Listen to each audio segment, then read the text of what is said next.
लोकसभा चुनाव के लिए रविवार को बीजेपी की 5वीं लिस्ट जारी हुई तो कई बड़े बड़े नामों की चर्चा शुरू हो गई।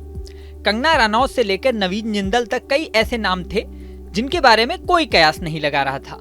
लेकिन इसी के साथ पश्चिम बंगाल में एक ऐसी महिला को टिकट दिया गया जो टीएमसी के खिलाफ बीजेपी का ट्रम्प कार्ड मानी जा रही हैं। बात हो रही है राजमाता अमृता राय की। अमृता राय को कृष्णानगर सीट से टिकट दिया गया है, यानी कि वो टीएमसी की महुआ मोइत्रा के खिलाफ चुनाव लड़ने जा रही हैं। महुआ मोइत्रा फिलहाल कृष्णानगर से सांसद हैं। उन्हें फिर से इसी सीट से टिकट दिया गया है। महुआ मोइत्रा पहले भी कई बार चर्चा में रह चुकी हैं। उनके ऊपर पैसे लेकर संसद में सवाल पूछने का आरोप लगा था। इसके बाद उन पर सीबीआई की रेड भी पड़ चुकी है। ऐसे में सवाल उठ रहा था कि महुआ मोइत्रा को टिकट मिलेगा या नहीं, लेकिन टीएमसी ने फिर से उन पर भरोसा जताया और टिकट थमा दिया।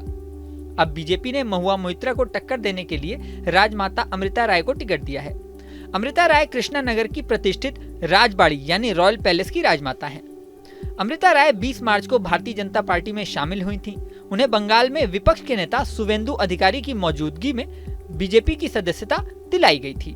राजनीतिक जानकारों का मानना है कि अमृता राय की उम्मीदवारी से बीजेपी को बढ़ावा मिलेगा और वो महुआ मोइत्रा को टक्कर दे सकेंगी। मीडिया रिपोर्ट्स के मुताबिक जिला नेतृत्व ने सबसे पहले अमृता को उम्मीदवार बनाने में दिलचस्पी दिखाई और फिर पार्टी ने उनसे बातचीत शुरू की। बताया जाता है कि कई दौर की बातचीत के बाद अमृता कैंडिडेट बनने के लिए तैयार हुई। कृष्णानगर सीट पर पिछले चुनाव की बात करें तो टीएमसी लीडर महुआ मोइत्रा ने साल 2019 के लोकसभा चुनावों में जीत हासिल की थी। उन्हें 6,14,872 वोट मिले थे, जबकि बीजेपी के कल्याण चौबे को कुल 5,51,654 वोट मिले थे।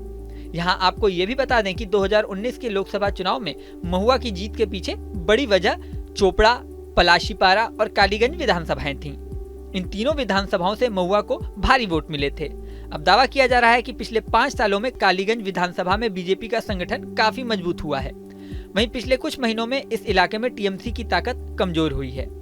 इन चुनावों में भ्रष्टाचार के आरोप और सत्तारूढ़ दल के झगड़े टीएमसी के लिए चुनावी नजरिए से मुश्किल बनकर सामने आ सकते हैं। बीजेपी के सूत्रों के मुताबिक वोटों का अंतर बढ़ाने के लिए रानीमा जैसे स्थानीय प्रभावशाली और परिचित चेहरे को मैदान में उतारने के बारे में सोचा जा रहा था। ऐसे में अमृता राय के नामांकन से बीजेपी को ताकत हासिल करने में मदद मिलेगी। इस वीडियो में फिलहाल इतना ही। जल्दी नया वीडियो लेकर आपके सामने फिर आएंगे। बने रहें न्यूज नेशन के डिजिटल प्लेटफॉर्म पर।